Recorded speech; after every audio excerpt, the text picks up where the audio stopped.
Hi guys, welcome back to the Golfholics vlog. Today, Claire and I are out at the Crosby Club in San Diego. We're really excited to be out here.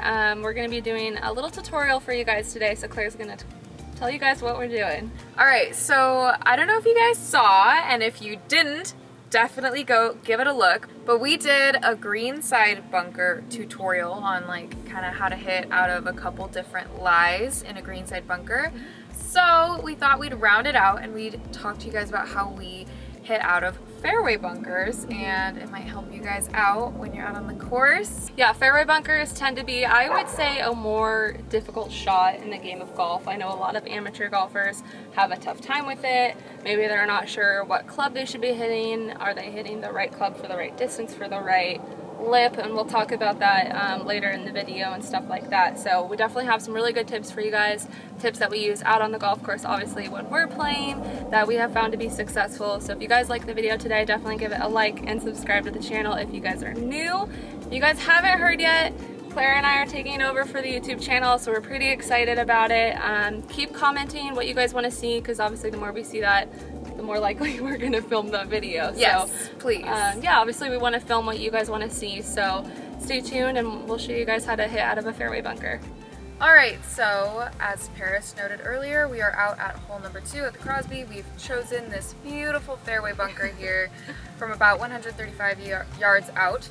And normally I would take an 8-iron from here, but I'm actually going to club up to a 7-iron. So the first tip for you guys is club selection. So out of the bunker, generally you should club up, because that sand, if you catch literally like 2 millimeters, like a quarter inch of it, it will slow down your club head speed drastically and reduce the compression on the golf ball. The ball essentially is not going to fly nearly as far. Even Tiger Woods has endorsed this tip here, but generally you need to club up out of the bunker. So tip number 1, club selection. Yeah, so same thing applies. Normally I would go with a 9. I'm going with an 8 here. Oh, you just had to say that. She just had to say that. I'm going with an 8 because I got the big guns. But no, that is a tip that I agree with as well. Thank you. I always club appreciate up in the bunker. So like Claire mentioned, if you do catch the ball a little fat with sand, you are going to lose distance. You're going to lose that club head speed, which is kind of what we don't want. So like Claire said, it's really important to catch the ball clean. You don't really want to hit a lot of sand. Obviously hitting it chunky is not the game plan, so our next few tips are really going to help you with hitting the ball more solid. So it's really important to hit the ball clean. With that being said, what I would do here is normally I'd probably have my 8-iron in about the middle of my stance. For a bunker shot, I'm going to place it a little farther back on my back foot to the back of my stance, and that's going to allow me to essentially hit the ball cleaner. If you give yourself more time to get the club to the ball, as in up in your stance, most likely you're going to hit sand first, and that's obviously not what we want here. We want to pick it as clean as possible. So now that we have that in the back of our stance, my third tip for you guys is keeping a quiet lower body. For me, normally in my swing, I like to obviously use my legs for power. But here, I'm really just I like to actually get a little settled into the sand to make sure I feel very grounded, as I don't know, I feel like that's really important. So I'm gonna quiet my lower body when I swing. I'm not really looking for like a lot of movement in my knees and stuff like that. As long as I keep my lower body steady, it kind of just allows my hands and my arms to just swing through and, I don't know, hit the ball first. I feel like that's a tip that always has really helped me in this case. Alright, so those tips that Paris just gave you are spot on. I use both of those as well out of these fairway bunkers. And also I noticed when you were talking about not using your lower body as much, you know, you use it in the swing generally for power. That's another reason why you might want to club up out of the bunker, is you're not going to be getting all this loading and driving and stuff that's going to shoot the ball further. You're kind of trying to stay quiet and you're not going for club head speed. So another reason to club up out of the bunker. My tip I've used it so many times in competition to honestly, not to flex or anything, but to stick it close for birdie out of a fairway bunker when I looked like I was dead. So, or in trouble on the hole, not literally dying, but essentially this tip probably goes right in tandem with her same tips there, you know, mainly keeping that lower body really quiet. What I like to do is try to keep my head tall. So that same tip, keeping your head tall throughout the swing, and especially through impact here, not a lot of dipping here, is probably going right in line with keeping your lower body. If you have to keep your head higher, I feel like you either can't go up, you can't go down. So in a sense, you're keeping it level. Yeah. So keeping that head really tall throughout the swing, particularly through impact, kind of accomplishes that same goal of having that quiet lower body. Coming through here with my head tall, I'm not changing my levels, so it's going to be much more consistent in terms of catching the ball clean, you know, so I'm not changing a lot here. And then another thing that it'll do for me is it really shallows out that club through impact, which also helps a lot with catching that ball clean and not taking too much sand and really digging like that. The more you dig, the more sand you take, the shorter it's gonna go. Right. And that kind of leads into our next tip, which is, I would say, if you're the more experienced golfer, this is a tip that could really benefit you. And that is, like Claire said, keeping the club face more shallow. A lot of amateur players, they come into the ball like really steep here, and that's, like she said, it's going to make the club face dig. That leading edge is going to go into the sand, and that is, you know, that's not what we want. We're honestly trying to almost pick it out of the bunker, take as little sand as possible, and that's going to minimize the loss of distance out of a fairway bunker. With a general amateur, it's not often that they have a lot of forward shaft lean here through impact. It looks like this, like Dustin Johnson, etc. But that's more of like a pretty advanced player. So for the advanced players, you might benefit from almost feeling like you're casting a little bit before you reach the ball. That could help you shallow it out, pick it a little cleaner. We'll put it all together and kind of show you guys what it looks like. All right, so now that we've kind of gone over that, I'll kind of walk you through what that looks like. I've got an 8-iron here from 135. I'm normally a 9. I'm going to choke up a little bit because I feel like that gives me a little bit more control. I've got the ball in the back of my stance here a little bit.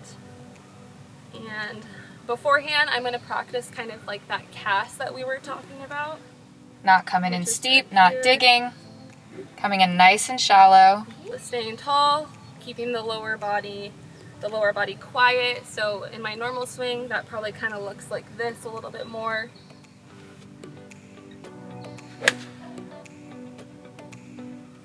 Beautiful, caught it clean, thin to win, didn't lose any distance. Nice, it's almost a simpler swing there.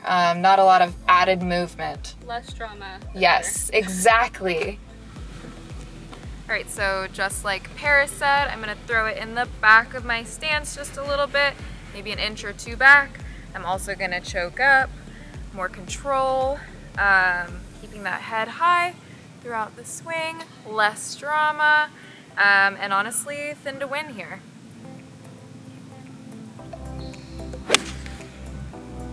Whoa, sand in the face. Nice. That's good. On the green. All right, so the last thing that we have to say about fairway bunkers is, as with every shot, you have to assess your lie, you have to assess your surroundings and assess, you know, all that stuff, the wind, etc. In a fairway bunker, a very unique assessment must be done. You have to check out the lip. So this hole number 2, in reality, I'm only 100 yards out.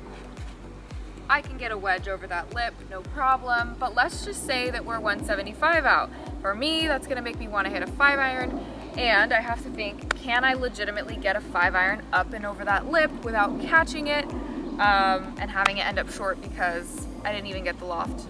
All right, so I have a fun little trick for you guys. Maybe you already knew it, maybe you didn't, but this would be a great way for you to assess in practice whether or not you can take the club you want to from a certain fairway bunker with a lip on it. I have a few clubs that I've laid out here. This is my sand wedge, 9, 8, and 5-iron. Like I said, if it were 175, I would want to hit this club, but can I hit this club? So you step on it, and that tells you what the true loft of the club is. But this angle that it creates here is essentially the true loft of the club face, the angle that it's going to shoot up from impact, and that's going to pretty much tell you whether or not you can get it over a lip. There is some nuance to this though, because the true loft of the club is not necessarily the same loft that you're going to get from hitting a shot. Let's say that you hit up on it, you may get more loft. Let's say that you hit down on it, you may get less loft. So you have to kind of adjust for that. But this is a great little trick to figure out the true loft of a club. And yeah, you essentially step on them and you assess, okay, can I get this one over that lip? Can I get this one over that lip? And I would do this in practice, guys. Yes. If you're competing or you're doing a match at your home club, this isn't a legal practice technically, so this is just for practice. Yes, yeah, you have to kind of figure these general lofts out before you go into a big round like that. Here, let's just say I'm 175 out. I want to hit my 5-iron, but that thing is not getting over the lip. There is no chance in heck that that's getting over the lip. So essentially my next game plan is just finding the second longest club that can get as close to the green as possible. So for this lip and hole in particular, the only thing that's really going to work for me is to take a wedge out, because I don't want to hit it into the houses behind the green. Yes, guys, sometimes you just have to take your medicine. It's not always, you know, you don't feel like you're being a hero, but you're going to minimize your scores, and we want less damage here. Perfect, so that got her out of the bunker, back into play. Obviously, you'd probably want to put it back in the fairway. That was excellent. Good job, Claire. Thanks, Paris. Alright guys, so that's going to conclude today's vlog. If you guys enjoyed it or found it helpful, like this video and leave us a comment down below. Hit the notification bell so that you guys get notified every time we upload. And we really hope that these tips helped you out. And yeah, let us know if it did. Yeah, please leave us a comment below. And again, want to always thank you for your super kind comments. They really lift our spirits and make it all that much better to be out here filming these videos for you guys. So hope you enjoyed today's video, and we'll see you next time. Bye!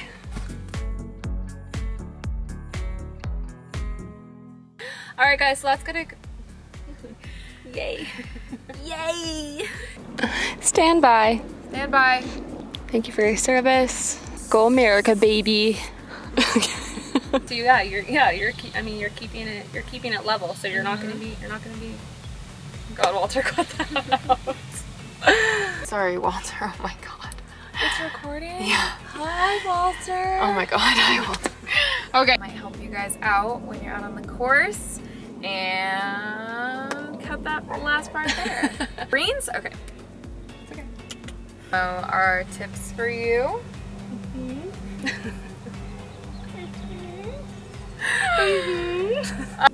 Oh my god, that was so good! You literally were on such a roll. I know, sorry. Dang! Can't stop, won't stop. I don't want, so the biggest, sorry. You're okay. Oh god. My turn! And that's because Tiger Woods said so. Sorry, Walter. Okay.